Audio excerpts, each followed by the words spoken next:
So good morning, everybody, and welcome to another episode of Environmental Social Justice. Today we have Rex Richardson, who is the Vice Mayor of Long Beach, joining us today in celebration of Juneteenth. And in celebration of Juneteenth, I will let Joy Langford, our in-house environmental consultant extraordinaire, take over today's interview. There you go, Joy. Hi, well, thanks, Wendy. And I'm so thrilled to have Vice Mayor Rex Richardson on this podcast.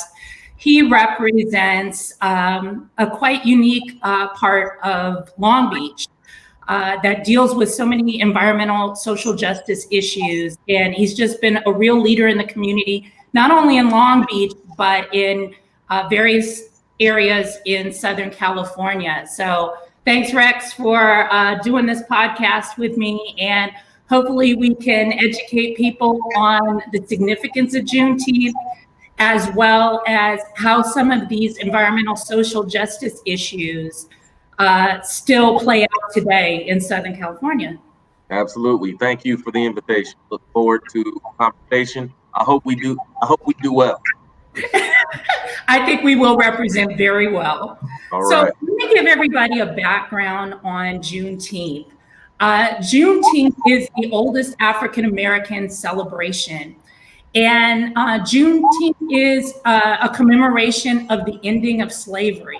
Now, how this went down is in 1862, the Emancipation Proclamation was passed. However, deep in the South, Galveston, Texas, Houston, Texas, Louisiana area, most of the slaves did not know that they were indeed emancipated until 2.5 years later, when federal troops came into the South to let everybody know that they were indeed free, 2 years after they were actually freed. So in this episode, we kind of wanted to honor this holiday as we discuss African-American and social injustice in underserved communities being played out in an environmental aspect. So we'll talk today a little bit about redlining, how that still occurs today, as well as what impacts it has on communities, lifespan, grocery stores, various things that impact the lifespan of people in underserved communities. So one of the things I wanted to start with was to read you guys an actual deed restriction. I know a lot of people are hearing different things that are going on in Southern California by way of Bruce Beach. A lot of talk is being had right now about Black Wall Street in Tulsa, Oklahoma, and how that area was burned down in the 40s, as well as 1947, deed restrictions were finally put into place that allowed deeds not to be racist. So one of the examples of a deed restriction or a deed that was put together back pre-1947 kind of read like this. In the clarifying remarks, it said that there are no deed restrictions, and while zoned for small apartments, improvements consist wholly of single-family dwellings, many of which show residents. The deed is kind of old, so it's kind of hard for me to read. There is a concentration of Mexican residents in this area, as well as many Negroes and, wait for it, Orientals. The best that can be hoped for this area is that it will develop into a business or an industrial section. The area is graded low grade. So it also goes further into discussing exactly who the inhabitants are of the area. The primary occupation is farm labor. The estimated annual income is $900 to $1,500 a year. Foreign-born families, there's 25%, and in parentheses, they put Mexican. Predominantly Mexican, Negroes were 2%. Infiltration of subversive races exist, and the population is increasing slowly with white descendants. So this was actually in a deed covenant, and it was kind of a warning or a dog whistle for whites that were going to come into the area to know exactly who they were dealing with. And though those deed restrictions post 1947 don't exist, there's still other dog whistles that, you know, Rex can definitely attest to, even in his community, in different ways that minorities are not being treated equally in areas that are considered minority areas or underserved areas. So I don't know, Rex, you want to jump in on some of the stuff that even post 1947 is happening today? Sure. What I want to do is I think what you're getting at is that institutional racism and the condition of our communities didn't happen overnight. It was a part of an intentional construct to directly related to land policy and wealth. And so I'm gonna go back and tell a little story.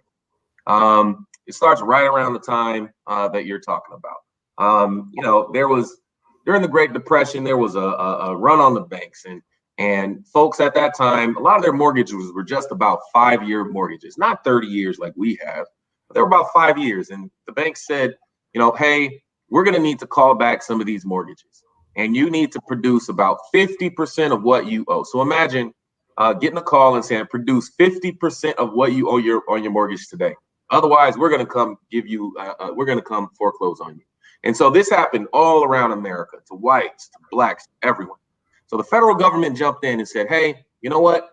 We're going to get into the mortgage. We're going to get into federally backing mortgages. That's what we're going to do. But we don't want to do it.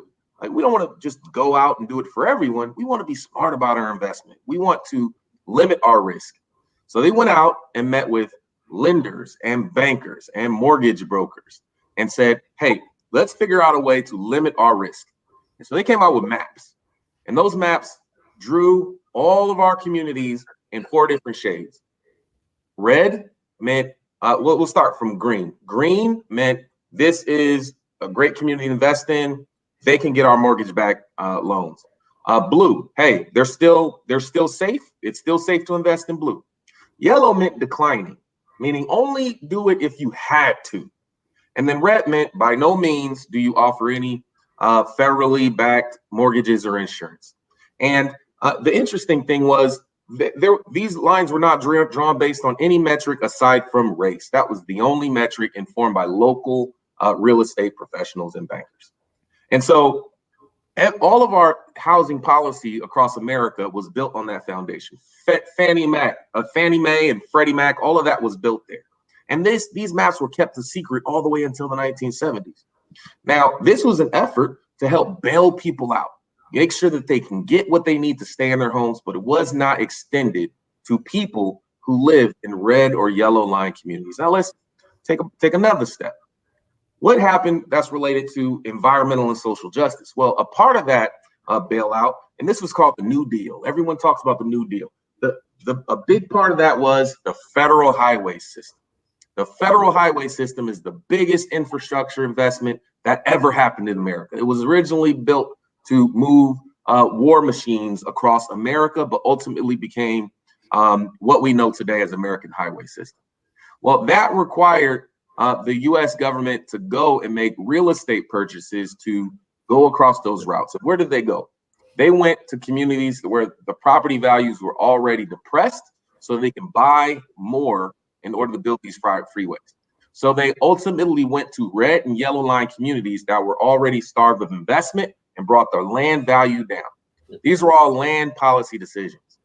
And so the freeways came in, further divided these communities, further depressed their values, pushed away investment, and added a legacy of environmental racism that shortened life expectancies where people live. Now, if you think about this, happened in every major American city. But if we think about Los Angeles, think about the network of freeways in East LA.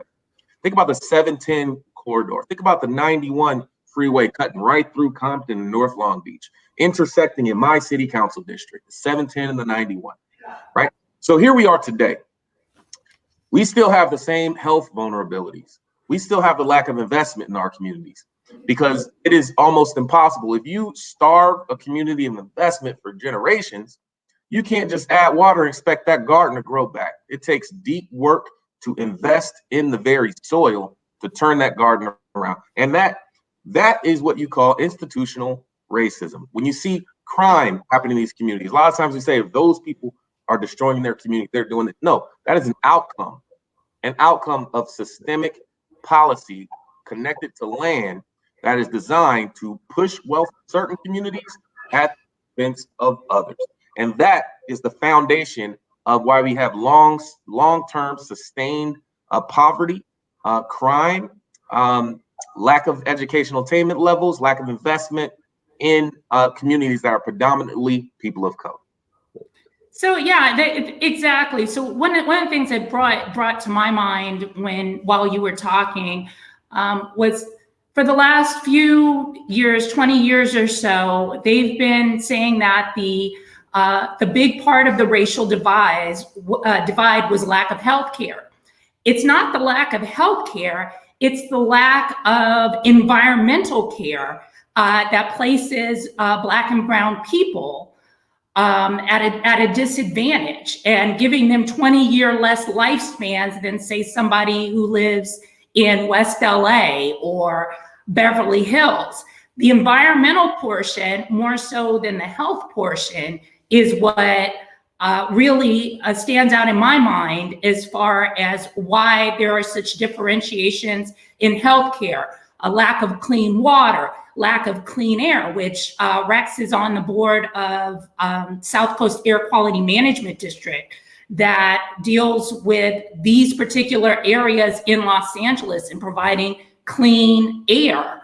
So that's what say you about that, Rex? Is it that the healthcare, or that we're not getting great food, or that we're in a food desert, or is it also just these environmental issues that's decreasing life in these areas? I'm on the advisory board for the MPA, executive MPA at Claremont Lincoln University. And we had a good, healthy conversation just this past weekend. And the premise here was, a lot of times we lean on public health and say we need to take a public health approach to address food insecurity, or to address poverty or violence.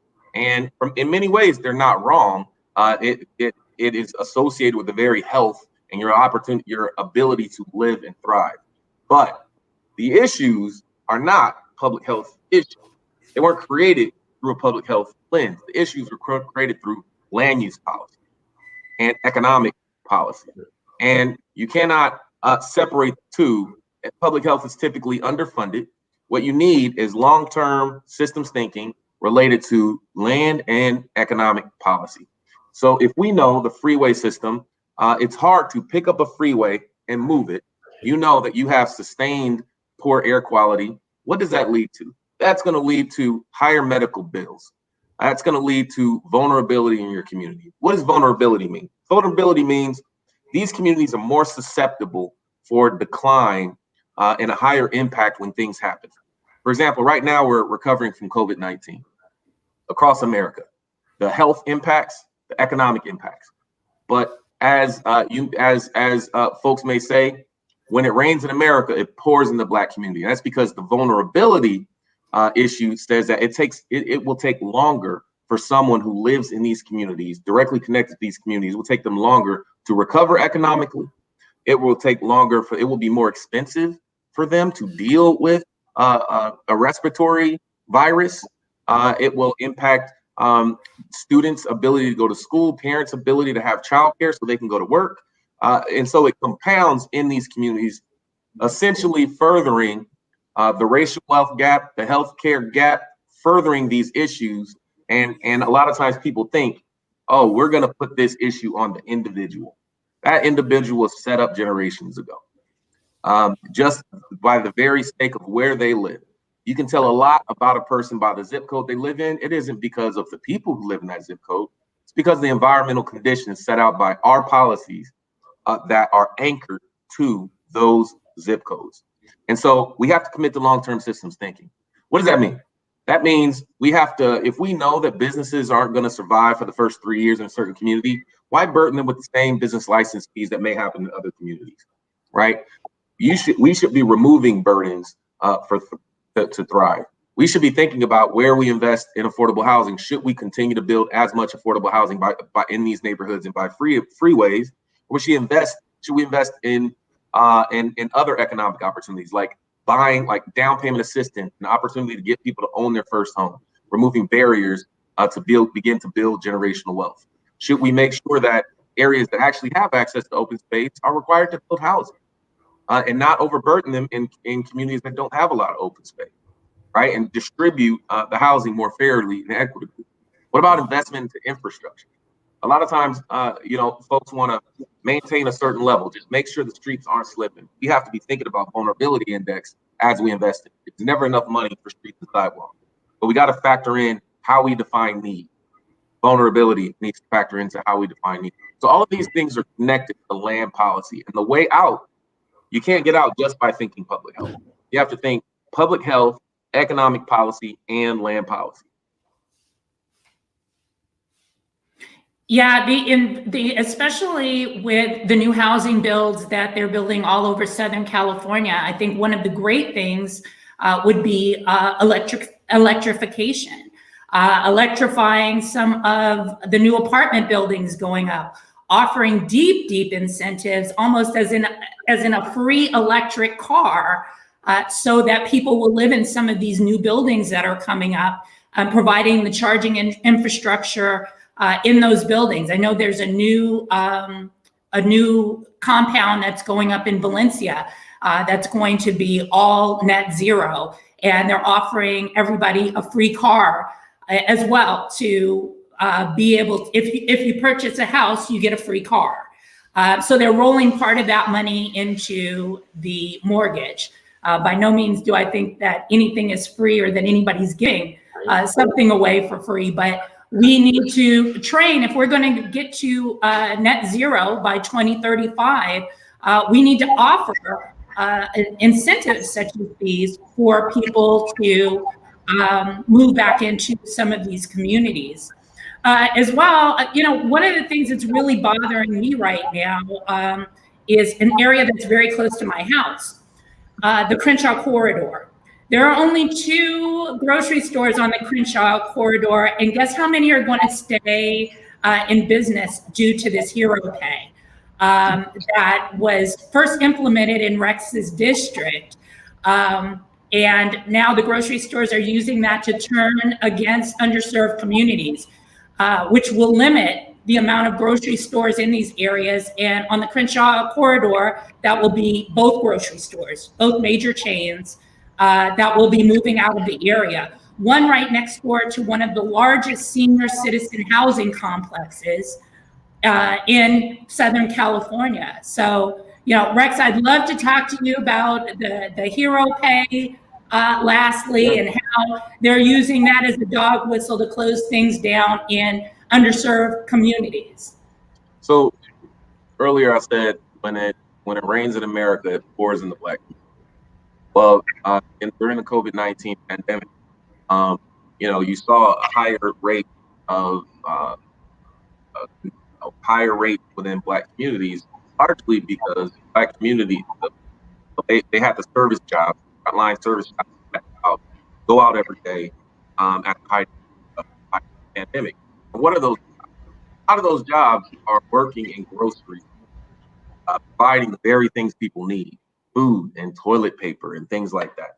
Well, that came with a certain amount of risk, and the cities have the ability through its emergency powers, through its policing powers, to make sure that we offset some of that risk. And the city of Long Beach moved forward, and I was involved in this and proposing mandating hero pay in grocery stores that ensured, and it was a temporary measure through the height to ensure that people are being provided dignity and the resources they need in order to provide for their families as they're going out in the middle of a spike to make sure that people had access to food. So we passed that law in Long Beach. We were sued for that law, and we won that suit.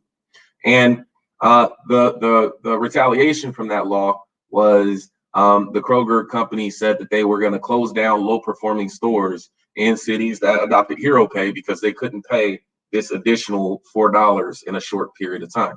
Now, a long-term economic decision based on a short-term 3-month rule, that was politics. It was appeared that way. But what effectively happened was that they used hero pay as a means to shut down grocery stores in Black communities. And that's effectively what happened. A decision was made to prioritize profits when grocery stores made more during the pandemic, significantly more grocery stores made than any other sector of business. They were making record profits and giving out bonuses and shutting down grocery stores in the Black community. And the story was they attributed to hero pay. But the truth is, the reality is, this is capitalism. This is exploitation of communities. We'll take your workers, right? We'll take your workers and use them until we don't need them anymore. And so what does that mean? That means we need more economic empowerment in our own communities. We need to determine our own futures, not be held to the whims of executives. We need to be developing grocery store co-ops, supporting local grocers, developing healthy corner stores and less liquor stores. Again, all of this is related to land policy. You open up the land policy, you set the priorities, you update your land use laws, you have smart economic opportunities within our communities, and the private sector respond. We're doing some of that in North Long Beach. We passed a plan called Uptown Planning, Land Use, and Neighborhood Strategy that prioritizes things like neighborhood serving grocery stores, neighborhood serving services and restaurants, and deprioritizes things like check cashing places and liquor stores and nuisance motels. It's effectively prioritizing, making it easier for the things that serve communities to thrive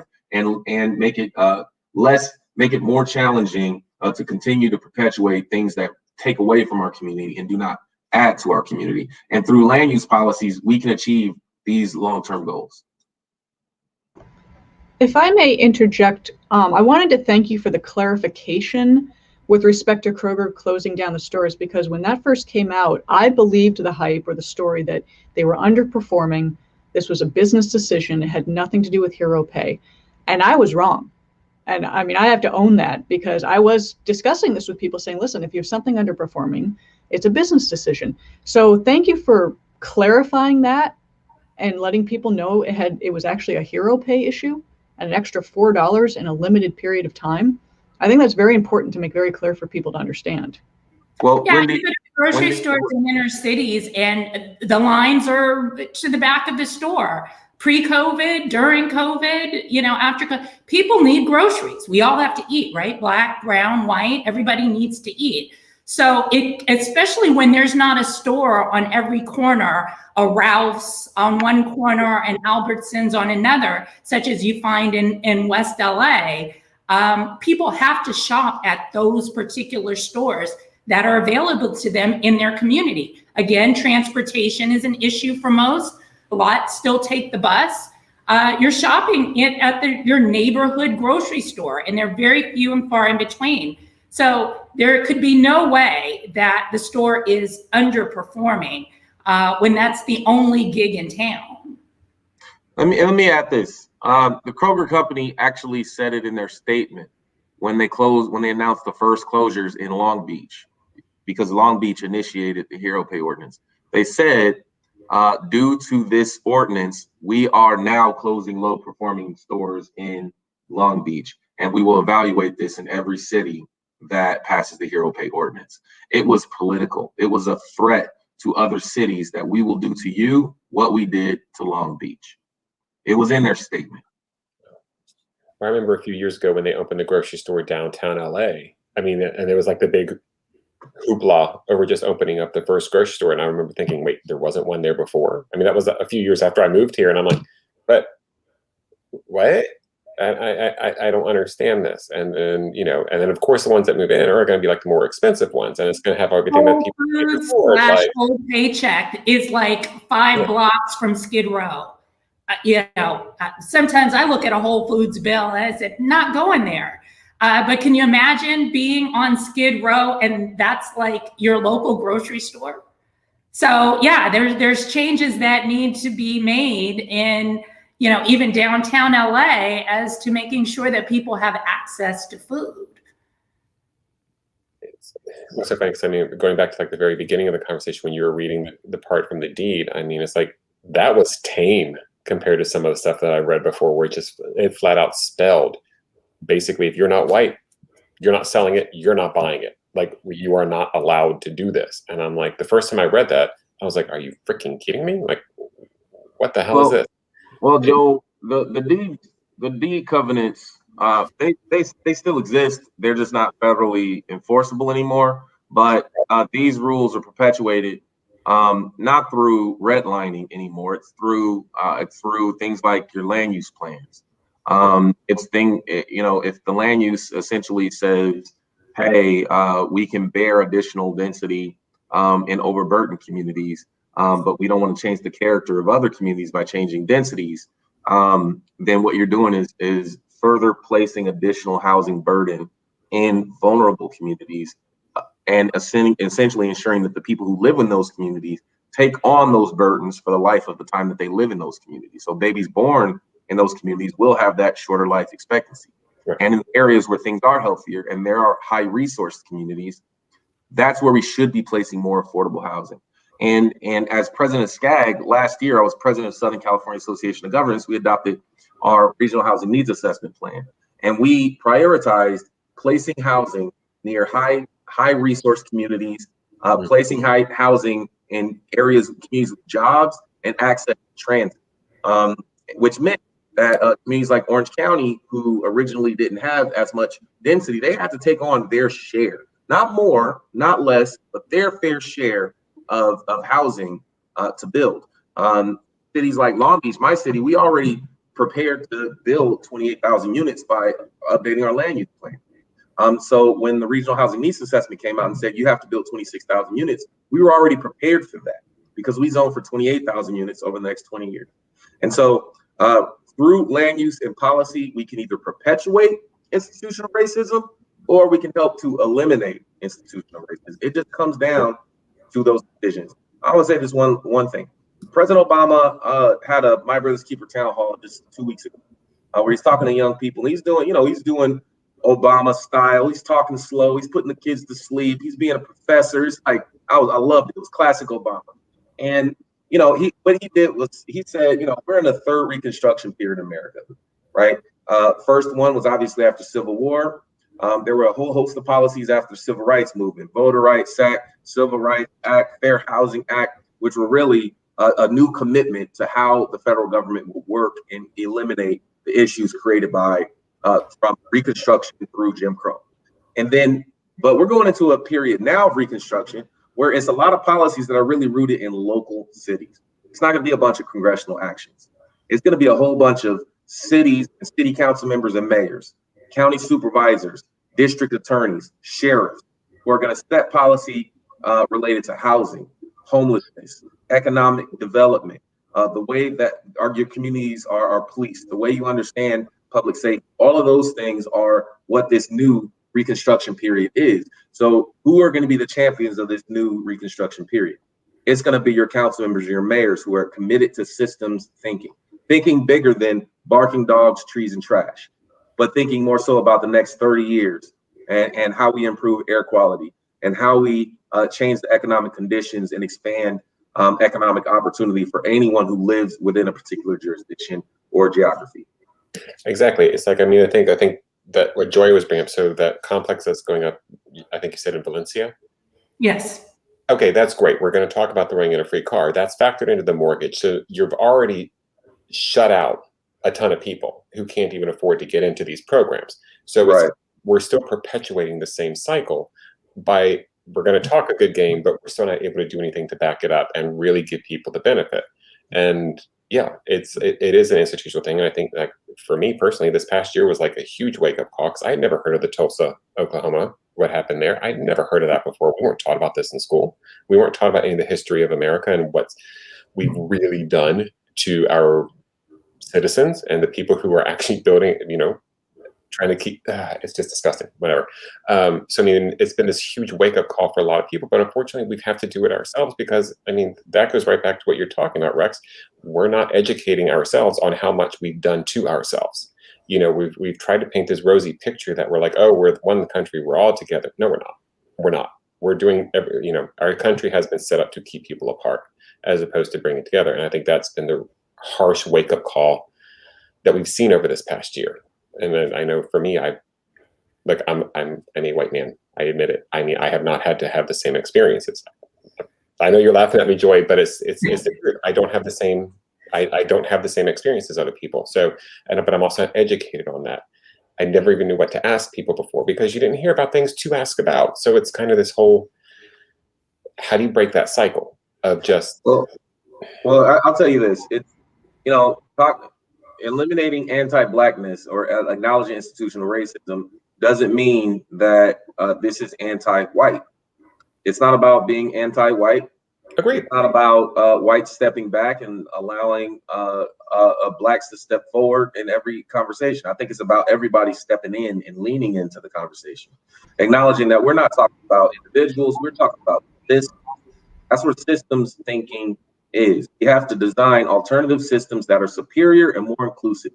More inclusive doesn't mean more exclusive for others. It just means more inclusive for everyone. We have to just really think about the commitments that we are making to all people and acknowledging that all humanity requires dignity. Just because there were issues in you know, a legacy of issues doesn't mean that we have to continue to move forward perpetuating those issues. The other thing I would say here is we like to think that thing happened over there in Tulsa. That thing happened over there in Birmingham. But it happened across America. It happened in North Long Beach, Compton, and South LA. It happened at Bruce's Beach. It happened now. I moved here from Alabama. I can tell you, my great-grandfather who was a sharecropper, bought 640 acres. He built a church. He built a store. That store competed with the white store. That store was set on fire with a cross burning in the front, with horse was leading back to the opposing store, the competing store that was owned by a Klansman. These things happened all over the place. And until we acknowledge that we all are not starting from the same starting point and commit to equity and understand that it is not a zero-sum game. Equity is a multiplier effect for our entire economy, ensuring that our entire GDP will grow if we had racial equity. When we start to understand how it benefits everyone, how investing in communities reduces crime and ensures that we can prioritize things like building libraries and parks, that's when we all begin to see that this can work. This model can work everywhere and forever. So it's almost like you're saying we have to learn from our mistakes, which, you know, we're great at that. Well, one thing, Joel, when you said, how do we break through this? That's what I'm hoping environments, what we're doing right here, will accomplish, because we are having these very difficult conversations. We are having uncomfortable conversations. Yes, a lot of it is about pollution in the environment, but we are also talking about social justice. And when Rex was talking about, air quality and water quality, another thing that people need to understand is that also gets absorbed into the soils. So you're going to have long-term contamination issues in these neighborhoods that doesn't just go away. You can bring in electric cars and get rid of exhaust fumes, but you have buried contamination that will be there forever unless it's remediated. So that is something to think about long-term. Yeah, even as gentrification happens, all of it will come up as land is being dug up. It's something that's going to affect people long-term as we become more of a melting pot, as we become better green workers. The economy definitely needs to go green. There's lots of other different things that are going to go on as far as training that needs to be done to train all people in this new green revolution that's going to shape our world from here on out. So yeah, that's what I see from it. And I don't know, Rex, do you have any last minute comments as to where you see things going? Well, thank you for having a conversation in Juneteenth. I mean, Juneteenth, it for me, living in Alabama and coming to California, Juneteenth is the time we would get together as family and eat our food and hang out right. with family and think and sort of just reflect on our experience and be Black. But I think, given that Congress just, the Senate just voted to make Juneteenth a national holiday, I think a lot more people are having these conversations, and there are mixed feelings about it. Some folks feel like we're gentrifying our Juneteenth. Some people feel like, hey, it's finally time that we acknowledge the moment that slavery ended and what the legacy of slavery is in America and how it continues to affect two experiences. And so it's great that we're having these conversations because I think it's, after the events of last year and every, we're acknowledging rather, we're a year since the killing of George Floyd and all the events after that. I think it's an appropriate conversation for us to have because we can all learn from one another if we just acknowledge our history as a country. Well said. Well said. Wendy, this was an excellent show idea, and I look forward to doing more shows like this and definitely having Rex on. He's just a jewel of information as we all just try to find a way for all of us to live together and be environmentally conscious for the planet that we leave behind for all people of all colors and the future generations. So thanks everybody for participating, and we'll see you on the next episode. Yes, thank you guys so much. This was a wealth of information. Thank you. Thanks, Max, for joining. Thanks.